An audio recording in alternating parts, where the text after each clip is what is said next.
Hey there! Today we're going to go on a little linguistic adventure. We're going to unlock a pretty fascinating secret that's been hiding inside a word you use all the time, the word cheap. So let me just ask you this. What if a simple, everyday, kind of throwaway word like cheap was actually a key? You know, a key that unlocks a secret about how our entire language is put together. Sounds a little crazy, I know, but stick with me. All right, so first things first, let's just get reacquainted with this word we all think we know so well. We're talking about cheap. Seems pretty simple, right? Well, let's take a closer look. Pronunciation-wise, it's super straightforward.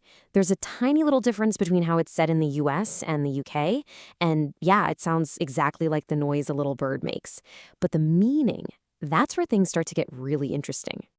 Yeah, because cheap doesn't just mean one thing. It really has two very different faces, two core meanings that we all switch between without even thinking about it. First, you've got the one we all know and, let's be honest, love, price. When something is cheap, it just means it's inexpensive. It doesn't cost a lot. It's the reason we get so excited about a good sale. You know the feeling. You see a shirt that was $50 last week, and now it's only $20. The first thing you think is, wow, that's cheap. And in that moment, cheap is a fantastic thing.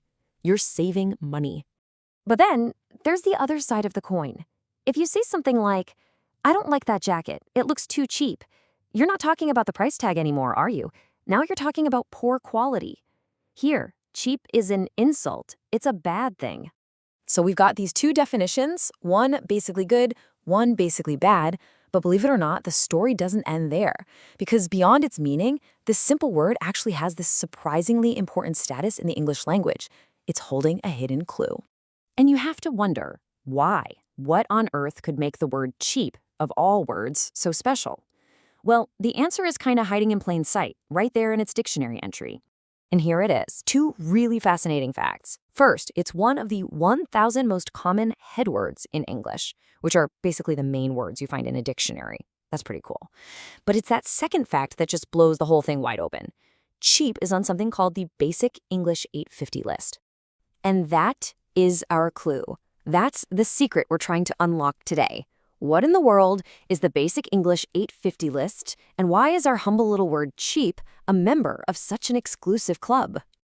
And this brings us to the big reveal. We're about to find out how this one simple word connects to a massive, really cool idea about language itself. It all comes down to this number, 850, not 849, not 851. 850 specific words chosen to do something absolutely incredible. So Basic English, it's what's known as a constructed language. It's a super simplified version of English that was created with just one goal in mind, clear, effective communication. And the entire system, the whole shebang, is built on a core vocabulary of only 850 essential words. The idea behind it was it was revolutionary.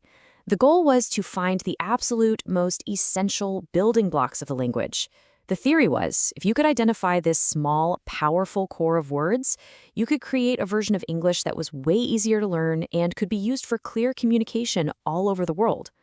So here's the punchline. The word cheap was considered so fundamental, so essential for talking about a core human concept, the value of things, that it made the cut. Out of hundreds of thousands of words, it was chosen as one of just 850 linguistic tools you need to describe the world. So you see, this whole discovery about cheap isn't just a fun little piece of trivia. It actually shows us something much, much bigger. Why these simple core words matter so much. So, what have we learned? Well, cheap isn't just a word for a bargain or a tacky jacket. It's a key. It's a foundational piece of a system designed to unlock communication for everybody. And really, this is the big takeaway. These core words are the bedrock of how we communicate. If you're learning a language, mastering a list like the Basic 850 can literally fast-track your fluency. And for the rest of us, they reveal the hidden skeleton of the language, the essential ideas we build everything else on top of. It's an incredible thought when you really stop and think about it, isn't it? That with a small, carefully chosen toolkit of words, you can actually build and share an entire world of complex ideas. Which kind of leaves us with one final question to chew on. What other everyday words are just sitting there in our vocabulary, holding secrets we haven't even thought to unlock yet? What other simple words are way more powerful than we think?